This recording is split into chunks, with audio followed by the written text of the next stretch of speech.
Okay, so you have finally purchased all your candle making materials. You've got your wicks, you've got your wax, you've got your jars, you've got your oils. But wait, how do I track all my materials? And what about all the finished products that you made with all those materials? Is there a way to track that inventory? And all these products that I've made have some type of recipe I need to keep track of, right? I wonder if there's a solution for that. And now that I've got products to sell, I'm not really sure what price to set. And how about a way to just track every manufacturer that I made of all these products? And now that I've got products going out the door, man, I sure wish there was a way to track all those orders. And shoot, finally, I guess there's been a lot of expenses tied up in all these different processes. If there was only one system that could do that as well. In fact, I wish there was a system that could do all of this. Hi everyone, Wade Thomas with Black Tie Barn Candle Company. Well, I've got good news for you. I've got the answer to every one of those questions, and even better news, it's all possible using the same application. Today we're going to be talking about a product called Craftybase. It is a software solution for the hand crafter. The purpose of this video is to summarize what you really need to know about Craftybase before you dive into it. So we're going to talk a little bit about what it is and what it can do. I'll go over some of the pricing for its 3 primary plans. And then I'll even kind of jump in and show you a summary of the major functions by taking a look at one of my demo sides of this product. If you find at the end of this video that the summary was enough to make you feel comfortable, I would suggest you at least start a trial. I will leave a link down in the description that will take you to Craftybase to start a trial, and then if you're interested, you can purchase after the trial. Or if you really like it from the very beginning, really like I did when I first started, you could purchase it right from the get-go. They have 3 plans. We'll talk about them. And if you decide to move forward with Craftybase, I would appreciate if you do use the link below. I have been a customer of Craftybase going on several years now. I want to say year 6, I believe. I'd have to look it up. Anyways, I've been a very satisfied, happy customer for a long time. I know the product very well. I've really been with them from kind of the get-go, and I've seen it evolve and develop, and so I really know how the system works really well. Anyways, that link below in the description is a link that would actually help me out as well. I have come an affiliate with them because I believe in the product so much, and that is why I'm doing a video on it. Now, this video, as I said before, is a summary video because we can spend hours and hours on the content of this product, but I really want to give a high-level overview first. That being said, this will still be pretty detailed. I mean, this will be a pretty comprehensive overview, but just know that if everyone does want more of a deep dive into the specifics, I do plan on doing future videos on each component of this software. But today I just want to kind of get the ball rolling and show what the product can do, give you a walkthrough of it. And then again, if it's something you're interested in, yeah, the link will be in the description below. If you don't mind, if you're not already a subscriber, please hit the subscribe button, hit the bell notification, make sure you sign up for new notifications on the channel. That way when I post new videos, you will be notified. And then lastly, if you wouldn't mind just hitting like on the video as well, that really helps me out. So with all that out of the way, let's get started into Craftybase. Okay, so here we are at the primary landing page for Craftybase. The link in the description below will take you to a page. It should look something just like this. And you can see here first and foremost that there is a 14-day free trial. I will be honest that 14 days, it's really not enough. To truly get the value out of Craftybase, you really need to fully invest some time and get it completely loaded with all your materials, inventory, everything you can. You want to really do it as soon as you can to start fully leveraging and accurately using the software. That being said, 14 days is a good way to get started, right? It's 14 free days of using the software. Now, if you're like me, someone that you know after kind of watching this video, maybe checking it out a little bit more, that you're confident that you want to move forward, then I would, what I did was I went ahead and started the free trial, but I ended up signing up the next day. I just knew I was going to use it, and the price is reasonable enough that I just went ahead and made that jump. But before we get into the pricing, let's talk a little bit about what the software can do. So I mentioned several examples in the introduction of this video about problems that candle makers face. Sometimes they don't know it's going to be a problem until they approach it.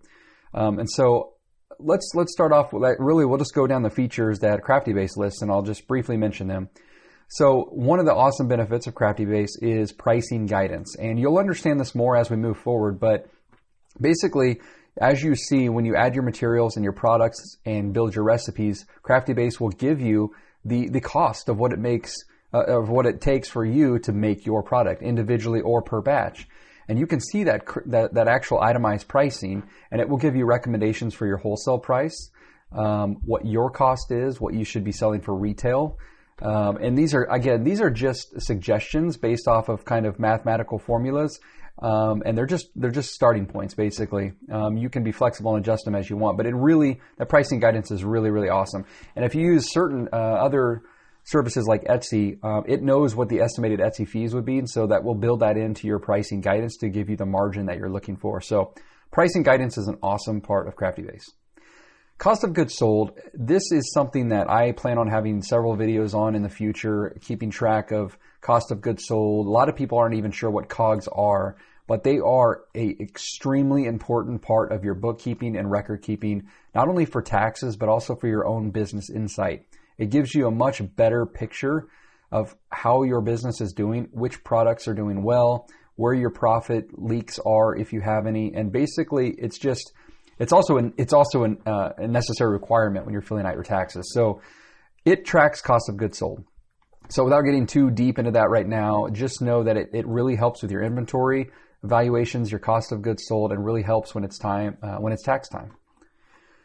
Compliance and traceability. This is more about if you're tracking your lots numbers, you're logging your purchases, you're tracking your different batches of wax, which is a really nice feature. It's fairly new, and so I haven't been using it all that long, but I have found it valuable. So when you purchase certain materials, you can actually put the lot number in, and then when you make a product, you can say what lot number that wax from that batch came from. And so in the future, if you have issues with a particular batch of wax, you can trace it back and see what every product that had that batch of wax in it. And so if it's something you have to reach out to customers or pull from shelves, you can easily identify them as long as you're really tracking it all throughout the whole process. This is more an advanced function and feature of using Craftybase, and so not a lot of people are doing it yet, but it is a really cool function. And if you're kind of geeky like me when it comes to tracking this kind of thing in your business, it's an awesome feature. Next, you'll see product order management here, and I also mentioned this in the introduction. Orders are imported depending on the plan you choose. Orders can be imported from Shopify, Etsy, Square, things like that. And you can also create orders manually in Craftybase, but it becomes this single one-stop shop for all your order management, which is great. It can show which orders still need to be fulfilled. It gives you the cost of what it would take to make that order, and then your profit on that order. And it imports, everything for you. Order management and product management is a fantastic tool. And then we get to expense tracking. Now, some people use Craftybase for all expense tracking, and some people use it for only expenses related to materials for their products. Now, I have actually done it both ways. I've been using Craftybase for 6 years now, and half the time I have used it to track all my expenses. And then when it came to tax time, it was easier to really kind of take everything out of Craftybase, provide it to my accountant, or put it straight into my accounting program. Currently, I'm actually doing it a little differently. I'm only using Craftybase to track anything related purely to product manufacturing, so my materials and finished products. All other expenses, rent, advertising, studio stuff, utilities, whatever, any expenses you might have, professional services, anything, I've been tracking that in my actual regular accounting software, because I wanted to see what it would be like to use Craftybase purely for product and material expenses only. And I'm kind of in the middle still. I'm not sure which method I prefer yet, but I would just say know that before you start, because it's easier to use the software if you have things right the way you want it from the very beginning, rather than having to backtrack and then go make changes and fixes. It can really complicate things. Go down a little bit further, materials and components. Now we'll talk about these in depth when I do the overview, but just know, as I mentioned in the introduction, that Craftybase tracks all the materials you purchase for your product making or for your manufacturers. So for every candle, every material that you have that goes into those products, it will track those for you. And then, of course, how good is software these days if it doesn't have the ability to report? There are a lot of good reports out of Craftybase, some to help with your own business insight, profitability, things like that, and then some to help with legal things and for the IRS, for tax purposes. Your Schedule C, it will work that out for you as well. And so there are a lot of good reports. And in fact, my favorite reports, the ones I use the most, are things for inventory tracking and stock taking. So you can set up alerts based off these reports to let you know when certain materials are running low or products are running low. I'll show you these as we get more into it, but just know that it's got very good advanced reporting functionality. A also fairly new, and when I say fairly new, it's been within the last couple of years, feature that was added was Consignment. And anyone that's doing Consignment, I did when I was first started out. I don't have any Consignment shops at the moment anymore. That's a different topic of conversation, but just know that it can track Consignment. You do have to be at least, I believe, on the middle plan, maybe one higher. We'll look on the pricing page, but Consignment allows you to be able to track the products that you have sitting on the shelves of other stores that you haven't directly sold them to, like a wholesale account. So if you're familiar with Consignment, and if you have questions and need to know more about that, just let me know. But if you are familiar with Consignment, you can see why this would be a very powerful tool to track your inventory at other locations. Stock taking, I mentioned this when it comes to reporting. So not really anything else to add here at the moment. Just know that it does have very powerful stock taking functionality, which is excellent. That's a brief overview of their features. Now, if we scroll back up here, by the way, I use this enlarged red pointer. Hopefully this makes it easier for you to follow along where I'm at. So we're going to move over to integrations. And these I mentioned earlier as well. You can import and integrate with Etsy, Shopify, Square, PayPal, WooCommerce, and Amazon. I have only used the top 3 to this point. I will say, depending on the integration, they all work a little bit differently about how they import. And it's not so much an issue or differences with how Craftybase sees the integrations. It's more about the actual system that it's integrating with, that how they handle their orders makes them come in a little bit differently than one another into Craftybase. So, the way Square treats their fees versus Shopify does, the way Etsy does their fees, they all look a little bit different when they are imported into Craftybase, but you can figure that out as you start using it. But just know that it does integrate with those, which is very nice if you want to import your orders. That saves you a lot of manual work. Let's move over finally to pricing. You have 3 basic plans. Starter plan, as you can see, is $9 a month. It doesn't have any integrated sales channels like Shopify, Square, Etsy, but you can still add unlimited manual orders. You can track all your materials and products with no problem. It does have the 1 user account, which for most people, that's not an issue. But just know that it's essentially a basic starting point. Basic reports, manual entry, no integrations. I never used the starter plan. It just wasn't enough for me out of the gate, but know it's there if you want to get your feet wet. The middle version is Pro. I was on Pro for quite a long time because honestly, some of the new features that are only available in Studio are fairly new. So I was on Pro, which you can see is $15 a month. It is only going to integrate with a single sales channel. So if you have Shopify only or Etsy only, or Square only, then this is a great option for you. As you can see, it still does have unlimited orders, materials, and products.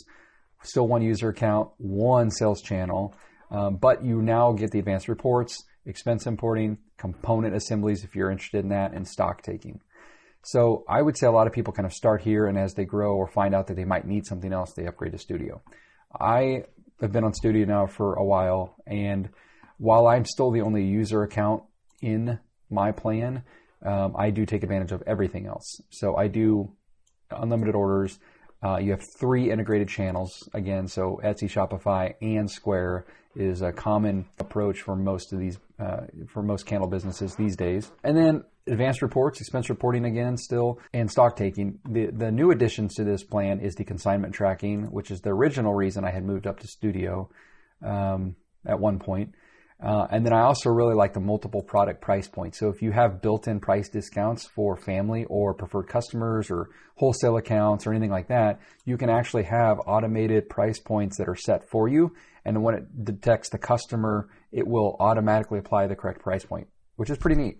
And then material lot and bin tracking is awesome. This is obviously a personal decision and a business decision, what plan you feel is best for you. But these are the options. If you need to get familiar with them again or have any questions, feel free to reach out to me and ask, or Craftybase for that matter. So there's really nothing else to show on their page. So let's jump over to my demo environment. Now, when I say this is a demo environment, it's kind of a hybrid. So I actually have some real data in here, but just bits and pieces. So this isn't an actual picture of my sales and my expenses and my products and my recipes. There are bits and pieces of this that are real because I needed some actual content in here to be able to show you some test data, in other words. But and there's a lot in here, so hopefully you get a decent idea of how this works. So this is the main landing page, the dashboard.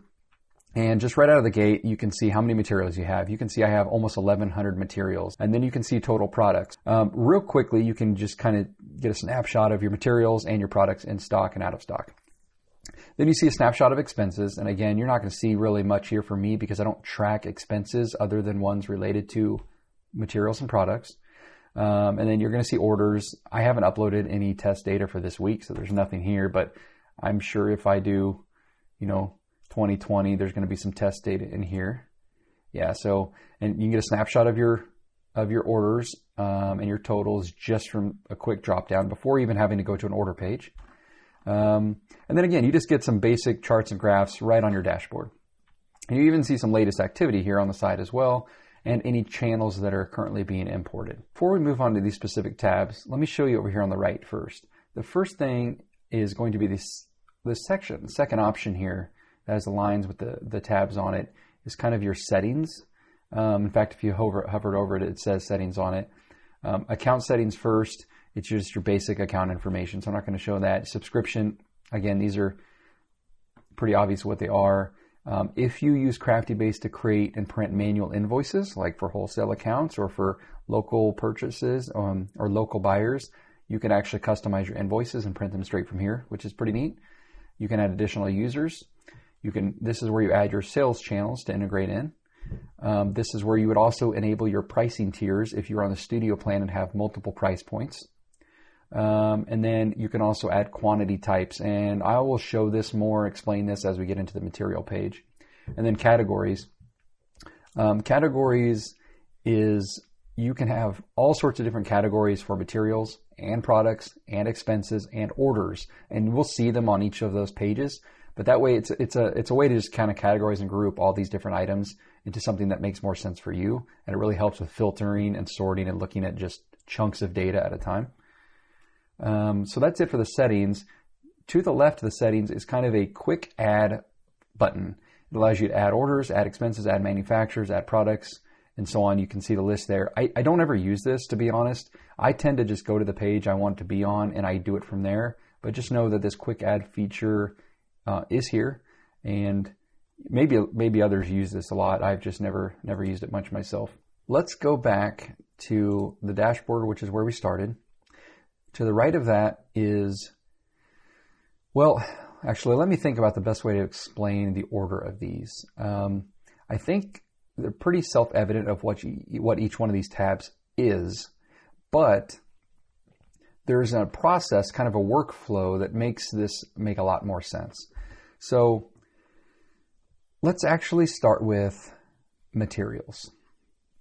So materials are everything that you purchase that goes into the manufacturing of any of your products. Now, what you determine, whatever you decide to consider a material, most of it is obvious. There are some that are kind of in a gray area. Product labels, for example, your label on your candle. Many accountants and bookkeepers will tell you that is part of your cost of goods sold. It goes into the finished product, so it should be accounted for in the cost of making that product. And if that's the case, then your labels should go in materials. And you can see I will have lots of different labels in here. Some are from online labels. That is how I definitely started. So I have a lot of labels in here. And if you want the most detailed, accurate, to the penny cost numbers, then adding your labels in here is a good idea. Where you're going to get differing opinions from other bookkeepers and accountants is the cost of some of these materials is so minute. For example, some labels, your dyes, like measuring drops of dye, can get almost impossible to do by adding it as a material. So what they consider negligible cost, many bookkeepers and accountants will tell you not to try to track that in materials and in your cost of goods for making your product. Instead, they'll just say, put that in its own expense category, and every time you purchase, a bottle of blue liquid dye or purchase a roll of labels, just expense it as office supplies, for example. So if you're unsure of how you want to handle that, I would just reach out to an accountant or a bookkeeper, or even Craftybase can help you answer some of these questions. But ultimately, that is kind of a accounting type decision. So I am not an accountant. In fact, I should offer that disclaimer right now. I'm not an accountant.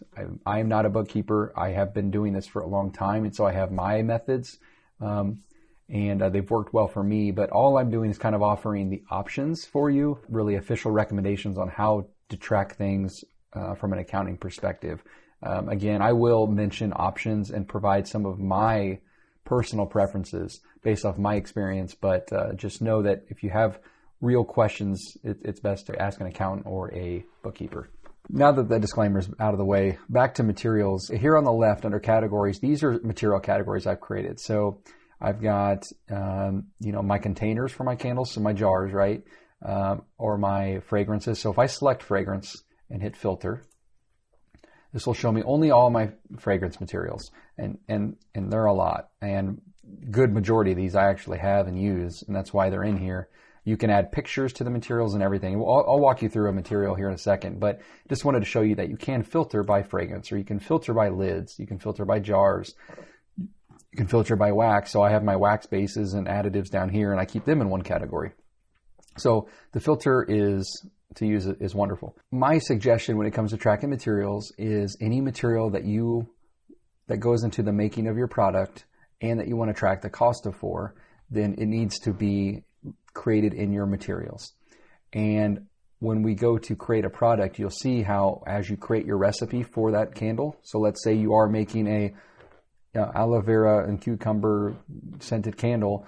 When you go to make that candle, you'll build that recipe, and it will pull in the fragrance that you need, the wax that you need, the jar that you use, and everything, and then work out the total cost.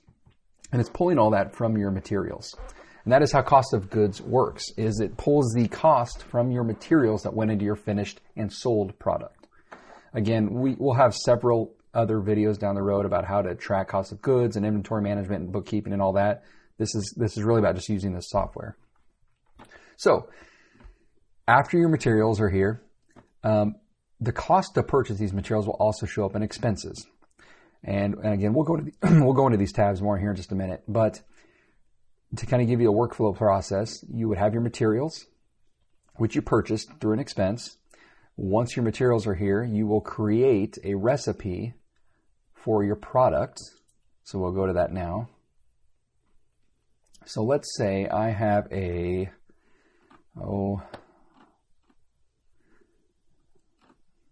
so here is let's see, Bonfire Bend Wood Wick Black 9-ounce Tumbler. So this is an actual candle that I create and sell.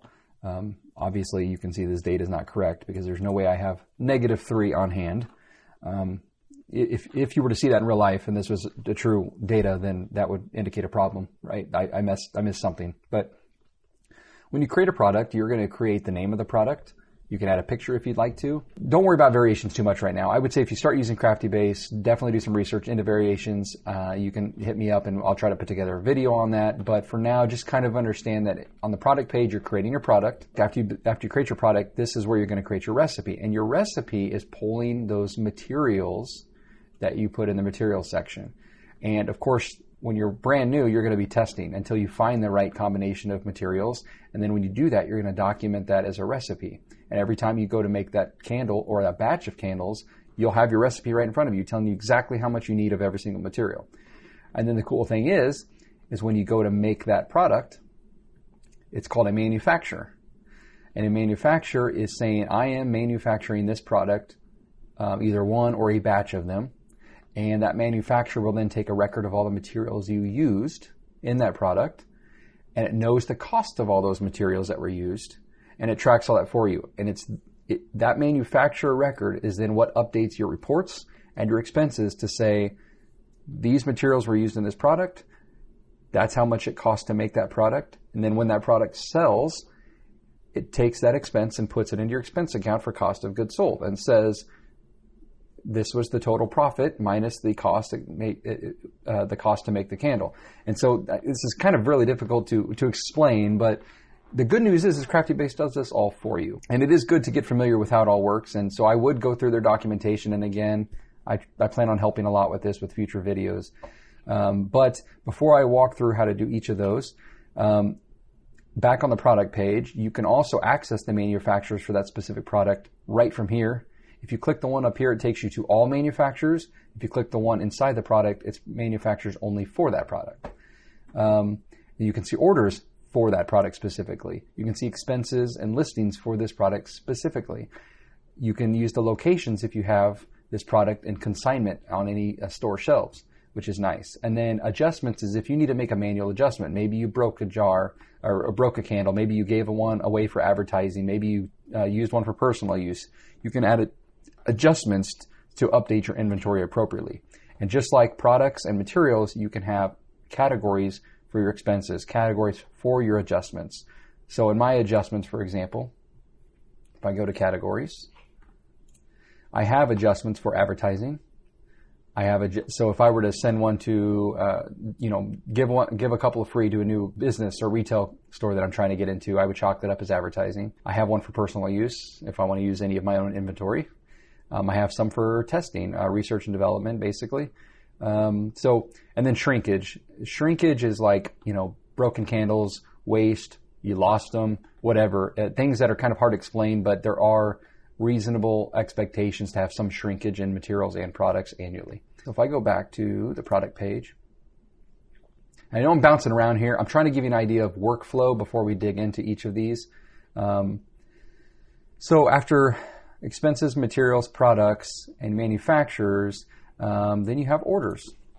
Now there should be some test order data in here, and I will block out names because some of them are probably real, but this is what it would look like with your imported orders or manual orders. And you from the order page, you can see the date, the order code or number, whether it's been paid, whether it's been sent, who the customer was, the grand total, and the material cost on the right. If you see a material cost, that probably means you have already manufactured and sent the product out, and the difference would be your net profit. If you see zeros or a warning indicator, something is missing that's preventing Craftybase from being able to tell you what the cost was. Generally, it's because you don't have a material set up correctly or the product hasn't shipped yet. It waits for product to be sent before it updates that cost. But you can see categories over here for orders as well. So I track orders through Shopify separately than I do from Square or through Etsy when I was doing Etsy. And the reason I do that is I like to know which of my channels is performing the best. You will notice you don't see Etsy here anymore. I might talk about that more in other videos, but you're not going to find me on Etsy. Well, I might be there, but you're not going to see any products, most likely. I started with Etsy a long time ago, very briefly. I found the fees and the traffic costing me more money and time than I thought it was worth it. And I was doing so well everywhere else that I just kind of stopped using them. I am considering getting back into it more so to help others learn how to set up Etsy than anything else, but I don't currently use Etsy at this time. But I also track event sales. I track direct to customer. So, whether that's just local purchases, that could be friends, family, people you work with, local, people in the neighborhood, whatever. It's really any sale that you're selling directly to someone yourself. Wholesale, consignment. I do have a category here called zero orders. What that is kind of like an advertising category for me. It's when I've given candles away or discounted the order for free for whatever reason, to give a sample, or maybe I'm doing a giveaway, raffle giveaway, something like that. So that's what zero orders is for. And then of course, personal use. I don't use that very often because I'll just deduct the product through a product adjustment. I don't really generally turn that into an order and then put it in personal use, but it's there just in case. Okay, so I feel like this is kind of a difficult thing to go through. And that is why I had kind of waited till now to try to do a video on this, because it is so comprehensive that I feel like one video, even a summary overview video, isn't going to do it justice, and it's going to get even complicated just doing an overview. But I'm doing my best, so just stick with me. I'm doing my best here to kind of at least introduce you to the software. And again, that is really the point of this video, is to introduce you to the software and show you what it can do, and then kind of get your feet wet a little bit. If you decide to go further, awesome. It is a great product, and once you get used to it, it's almost invaluable. I can't imagine not having it now. I would freak out, to be honest. I showed you each of those tabs. let me give you a quick example on how to use each one of them. And I'm going to try to do this fairly quickly just to give you a taste.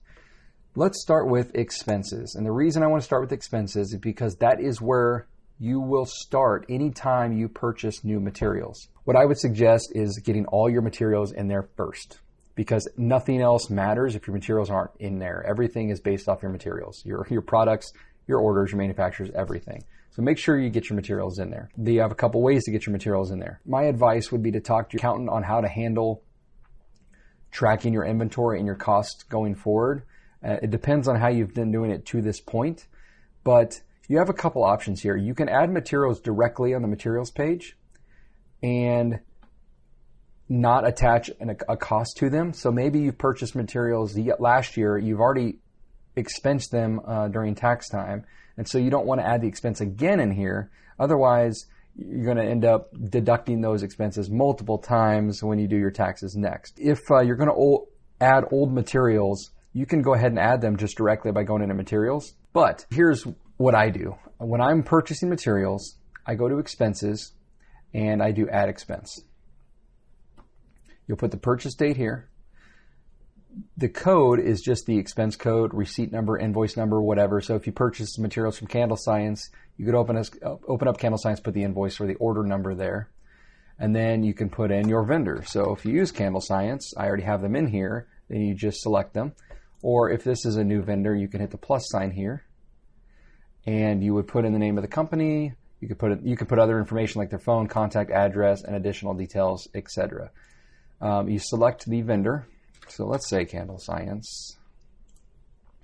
And then you add your items. Now, the easiest way to do this is just to pull up your invoice and your order from wherever you purchase your materials. If these are things from local stores, then just use your receipt. But you're going to add your expense items. Now, if the material already exists, for example, let's say I ordered more 6006 wax. I can just search that and I find it right here. I can say how much I'm purchasing, pound, ounces, however you're tracking it, which is set up on the material page. How much the total cost of the quantity you're ordering is. Here's where you can put the lot number once you receive that. And if you haven't received it yet, then I would just uncheck that and hit add expense. And then when I get all my materials in, I'll go back in here and then mark these all received. That lets me know that I've received the items and I can account that I got everything I ordered. Now, this time we're going to choose add expense. And again, you're going to always see mine say materials because that's the only thing I track in Craftybase is materials, not software, hardware, dues and subscriptions, nothing like that. But let's say I have a material that I don't already have in my system, which is going to be the case for all of you starting out, right?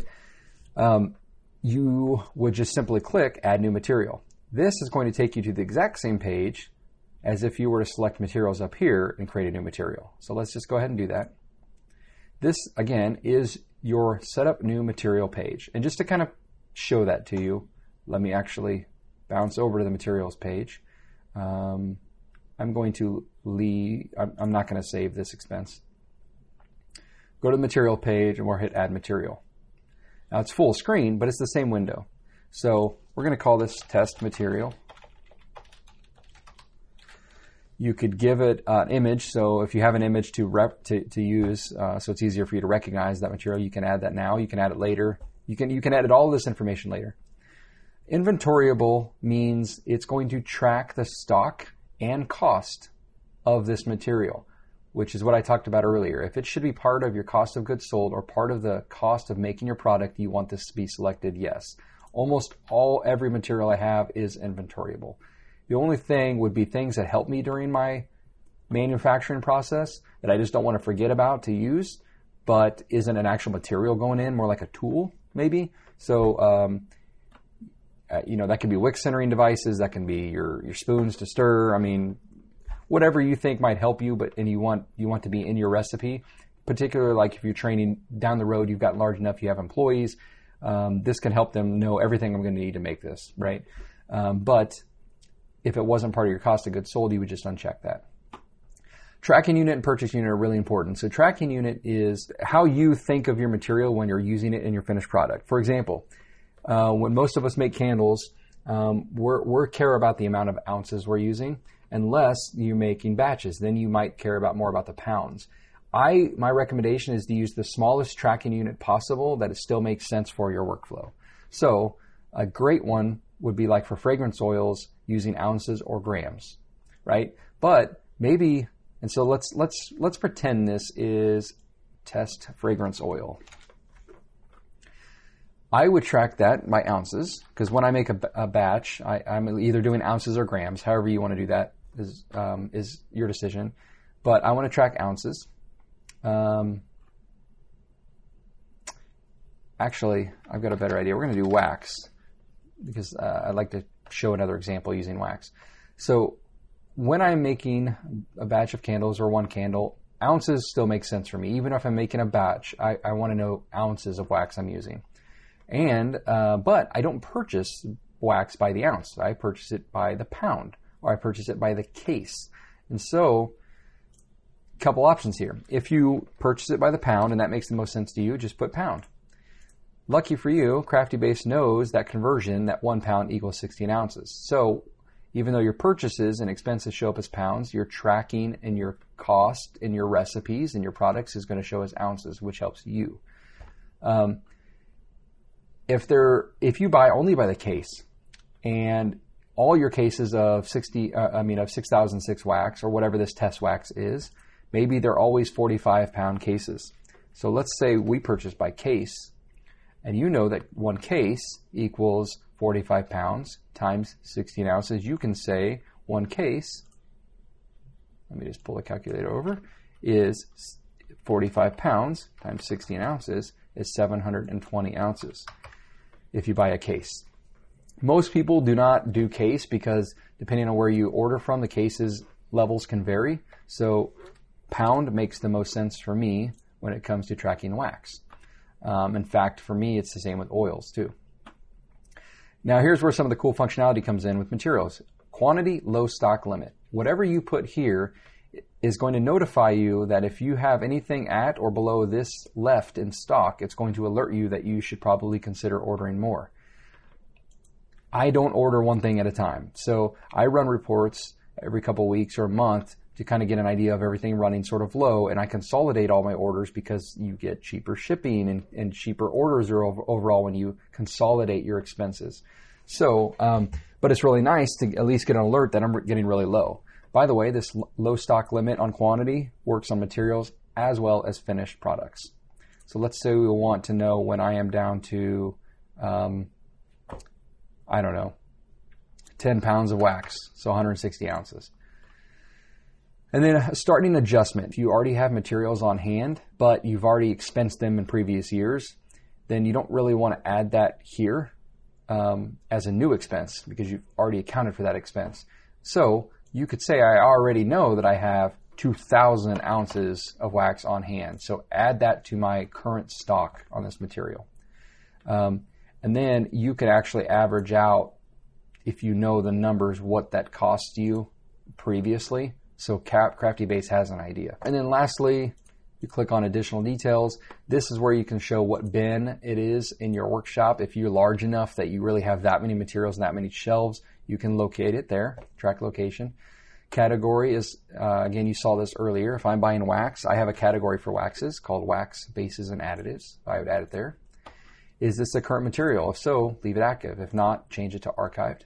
And then preferred vendor is great. So waxes don't generally tend to matter too much because they're generally made from the same manufacturer unless something specific to the company. But 6006, for example, is generally the same no matter where you buy it from.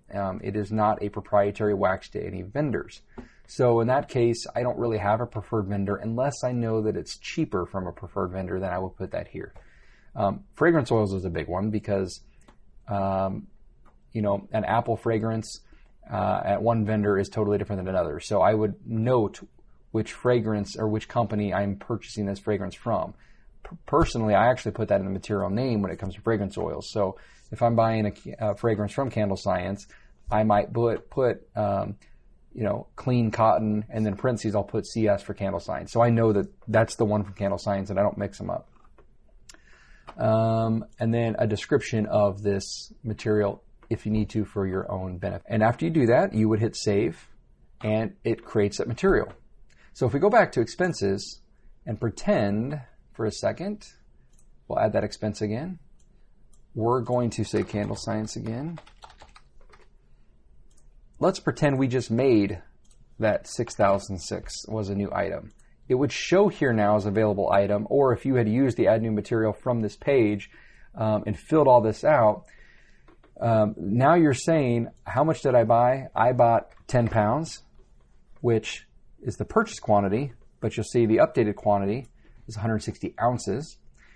And then total cost for me to purchase that, you would put that in on your invoice or your order form. It will show you the cost of that item, right?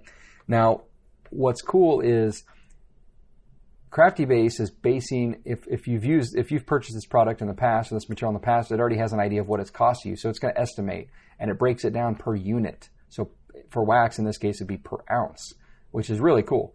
And it will be off, obviously, because changes in shipping or other materials would affect your cost this time. But anyways, just let you know that it's always dynamically updating the unit cost, which is awesome.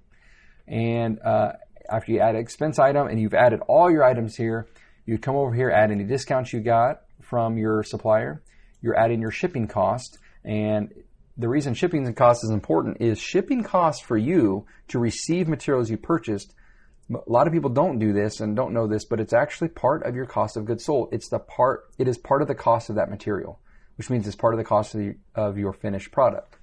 And the way Craftybase does this is a weighted average. So it will see your total shipping and divide it appropriately among your items. Now, there are a lot of ways to appropriate this. Craftybase settled on this method. I have never found a problem with that. It is a generally accepted practice, bookkeeping practice, to do it this way. So include your shipping here. And then any notes about the order, have you paid for it? And then you can actually even attach, when you're all finished here, you can attach a copy of your invoice. So you purchased your expense. Now the material is going to show, let me go to 6006.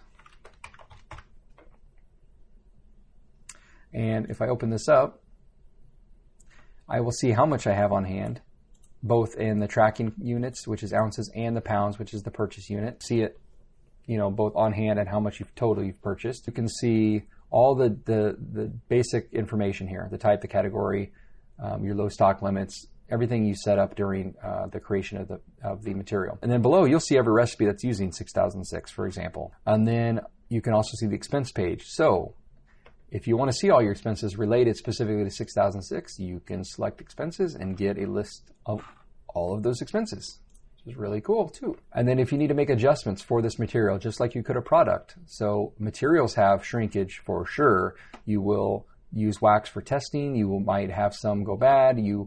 Recipes are specific, and when you're making actual candles, the actual amounts vary a little bit, right? So you might always have a little bit wax left over, whatever. So your Craftybase is going to dynamically always update your inventory as you make products based off of your recipes. But every year, at least annually, but I would recommend maybe twice a year or even quarterly if you have the time, is go do manual counts of your inventory.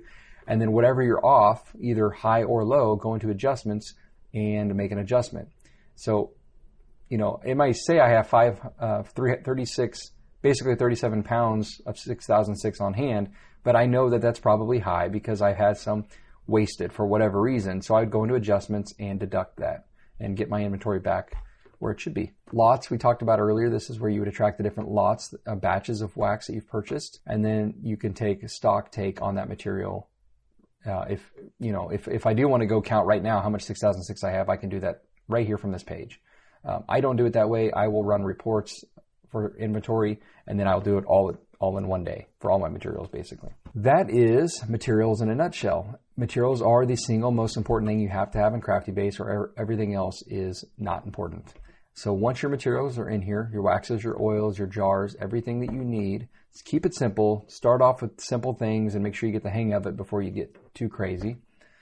Then you go over to products. We're going to stick components for this video, but if you're interested in components, you can look them up on their website. But now it's time to make a product.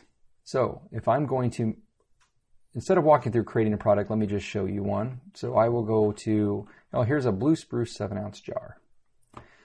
When creating the product, it's just like creating a material. Similar screen, similar walkthrough. It's going to ask you a similar type of questions. So rather than go through that, let's just look at a finished one. You can see from the finished product page how many I have on hand, how many are available. The difference is on hand and available is you might already have some committed from a sale that you haven't finished yet. So that's why sometimes those numbers won't match. How many of you've shipped total, how many you've made total, your gross revenue from that one product, for example, what category you have this in. I have it in 7-ounce jars, straight-sided, apparently. Your total gross revenue minus your cost and your gross profit. This is your gross profit margin on that product. And then the recipe. This is what I wanted to get to. After you create your product, let's build your recipe. So here is what it takes me to make 8. This is what it takes me to make 8 of this candle. And 8 is the batch size for me for all the candles this size, because that is the standard, really kind of the max I can make in one pitcher. This is or one pouring pot. This is the max I can do in one regular batch size. Now, it doesn't mean I always make 8. I can make 4, which would be a half a batch. I can make 2, which would be a quarter batch. You can make 1. So make your batch size in your recipes a number that is easily divisible into half batches and quarter batches. That would be my example. Or make all your recipes for one candle. I did that starting out. I quickly got away from that because I never really make one candle anymore. And that it just adds more work for you later when you're making larger batches. But I also, it's hard for me to get colors that I want only when I make one candle, when I'm using dye. So I make everything in batches of at least 4 or multiple candles. And then it depends on the size of the candle, obviously. But anyways, back to the recipe itself. You can see this recipe includes the jar, the lid, the wick stickers, which again, that's a negligible cost. You can see it's 22 cents for 8 candles, right? So it's basically 2.5 cents for a wick sticker. To me, that's easy enough to track that I go ahead. I know it's exactly 1 per candle for single wick candles. So I have it tracked.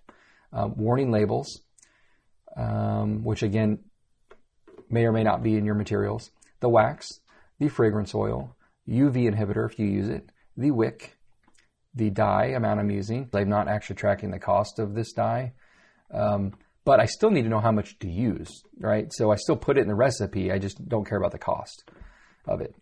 And then internal labor. I don't track internal labor for me at this point anymore. Again, I did early on because I wanted to see how much time it was taking me. But now when I do large batches, until you get to a point where maybe you're running like a manufacturing warehouse and you've got a lot of staff and you really need to know all your internal labor. As a single owner though, that's something I don't know that is, it's up to you to track, but that's really going to inflate the cost of your candles. And internal labor can also be tough to track because I don't count labor time as the amount of time it's taking for my wax to melt. That can be going while I'm doing other things. That can be going all day. It might already be melted. So if you are going to track internal labor, I would only track the specific amount of time it takes you to go in there, start to finish, make a candle. But be careful doing that if you're making one candle at a time because your costs are going to be so inflated. I would only use internal labor if you are making candles in batches so that it's spread out evenly and not inflating your cost too much. Hopefully that makes sense. But just know that internal labor is part of your cost of goods, and that is why it's listed here. You can set your internal labor rate in your settings. So if you want to say, I want to make $15 an hour, you put that as your rate. And then here, when you estimate how many minutes it takes, it will figure that cost out for you. You can see here on the right, the materials, total materials. So I need 8 wicks for this. I need 48 ounces of 6006 and so on. If I have enough quantity on hand to do it, the total material cost for that one material for the whole batch, and then the total cost of the entire batch. So in this case, the total cost of a batch of 8 candles was $19.47. If I go down to the pricing, we talked about this in the cool features of Craftybase, you'll see the cost. This is per item. So up here is your total per batch, and down here it breaks it down per item. So this candle cost $2.43 to make. For wholesale is going to give a suggested price of 2x.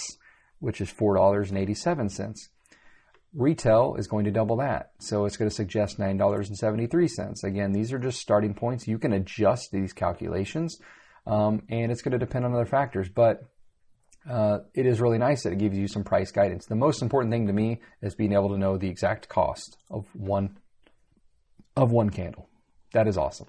And if you create other price points like friends and family, whatever, you can set formulas and markup percentages for those as well. So the pricing feature functionality is awesome.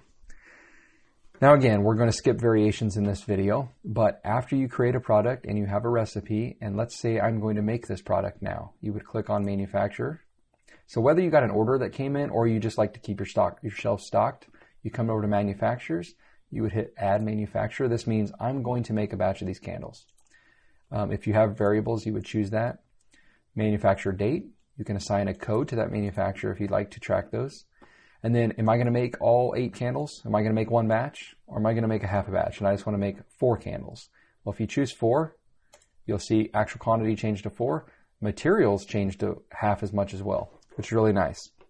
It really helps you through this entire process. So whatever size batch you want to make, the materials will be updated. And now this is your recipe to go make your batch. You can print this off and take it with you. You can have another laptop or a screen in your making area and just have this up for display. And some products you've made so many times that you'll just remember this and get used to it. But this is such an excellent tool to track your recipes and your manufacturers for every one of your products. If for some reason you need to adjust your materials used, so maybe you used a little bit more or less for some reason, I don't generally recommend that because you've worked out through testing what the recipe should be. But maybe you have to swap out lids because you ran out of your black lids. You need to change it to silver. Well, you just take it out and change it to silver. And let's say it's, well, this isn't right, but let's just choose a different lid. It didn't change the image, but it would when you saved it. So you can swap out items that don't affect the performance. No problem. You can add materials if you needed to as well. And then additional details, if your products expire, this would be more bath and body products, less than candles, but you can put an expiration date on them. This is where you would say your total labor time to make that batch. As you can see, I have a sample of $15 per hour for labor, which I set in my settings, and I think this batch is going to take me 10 minutes. Well, that will update my manufacturer cost for this entire batch. And then if you need to make any notes, this is where maybe you're experimenting between batches on different pour temperatures, things like that. You could put that information here for your records to look back at later. So I'm going to cancel this one, but let's say I had created that. You can see that I put one in here for, well, now we're back on the manufacturer page in general. So it's going to show all manufacturers. You can see I manufactured, this might have been a legitimate one actually, and then I imported it into the demo page. Or the demo account, but I manufactured a product called Seaside Cove, which I sell in a 6-ounce mason. I did it on July 12th. I made a single batch of 8. There's my material cost. Here's the batch code. And if I open this up, you'll see that I made that batch and really just more details of what you saw on the previous screen. So your materials are in there. Your expenses are in there. You made your products. You added your recipes for that product. You've created that product now, that batch using manufacturers. Now it's time to sell it. So you go to orders. Let's say you created a manual order and imported one in. Let's add a manual one. We'll call this test. And if this was a consignment sitting from a location, you would enter that here, but most of the time it won't be. The date it was ordered, and then the ship date. Usually the ship date you'll add back in later, so you're just creating the order right now. Let's say we're selling Seaside Cove that I just showed you. I do use the variant, and I'll explain it again later, but you would just put all the items here that you sold on this order. It's going to pull your default price, but you can change that here as well, and of course the quantity. And it's going to estimate $16. You set your tax rate as well in your settings, and so it's going to estimate your tax here. If you can provide the customer a discount. If you're shipping, you can add that here too, but I don't do any of that here. All my shipping happens from my e-commerce, which is on Shopify, so that gets imported in. Very rarely have I ever shipped something outside of Shopify, but I have before, and you could include that here. And if this has been paid, select this checkbox. If it hasn't, once it is paid, you can go back and do that. And then again, when an order comes in, you can categorize the order. This would be a direct-to-consumer order. And then any message you want to add. So let's save this order. And if I go back to the order page, it is going to show the order number, the date, the customer, which I didn't enter a customer number in, and the total of the order. Now, paid and sent are both grayed out, so you would want to mark this order as paid, which you can go back. There's multiple ways to do it, but you can go in here and go to Edit Details, and at the bottom, select Paid. But, again, if we go back to the order page, it's still going to have no cost calculated because we haven't actually shipped it yet. You can go back into, well, again, there's a couple ways you can do it. You can go back into it, or you can actually select it. Sorry, I guess I already selected it. Edit Details and add the shipping date. You can do this from the orders page, though, by just checking the box next to it. And then at the very bottom, you can scroll down and say mark as shipped and then choose the date. Once a date is set, or ship date, we're going to remove. I just canceled the order, but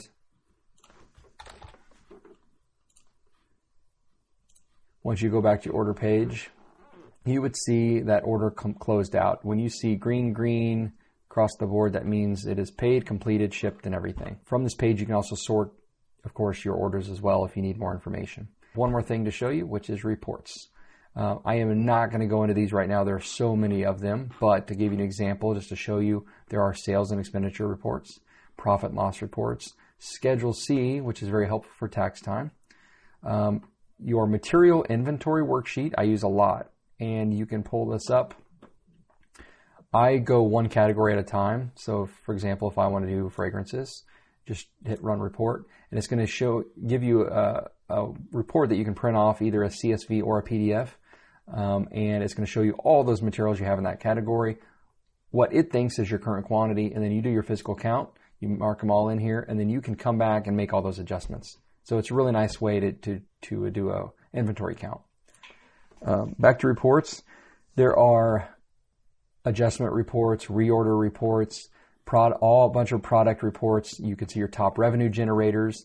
You can see your most popular products sold, your price list if you want to print that off and provide to someone, your stock report for products, same thing as your material stock report.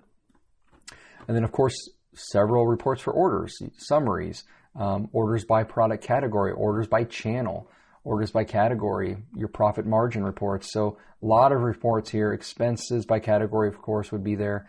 Manufacturer reports, and then customer reports. Again, this video would get substantially longer than it already is if we go into all of those details, but just to show you, it's got very powerful reporting.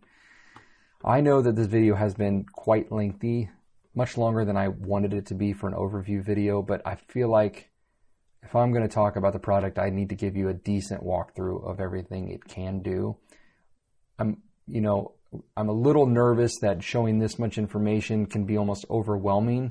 But the thing to take away from this video is just that it's a powerful piece of software, and it can do a lot of things, and it's very flexible. And I just wanted to give you visually all the things it can do. I wouldn't try to soak so much of this in right now as a training video as much as I would a introduction of what the software can do. Hopefully you found this valuable. Hopefully you can see how powerful this is and how beneficial it might be for you and your company. But again, I hope it didn't overwhelm you.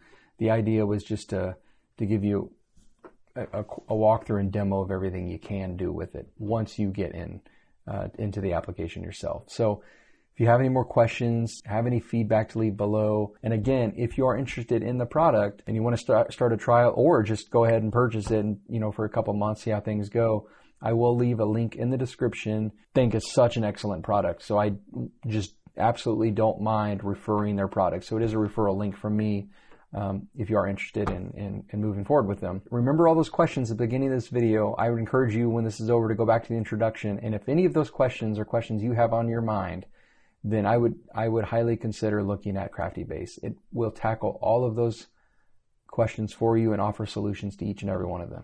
I hope you found this helpful and informative, and I look forward to seeing you guys on the next video. Take care.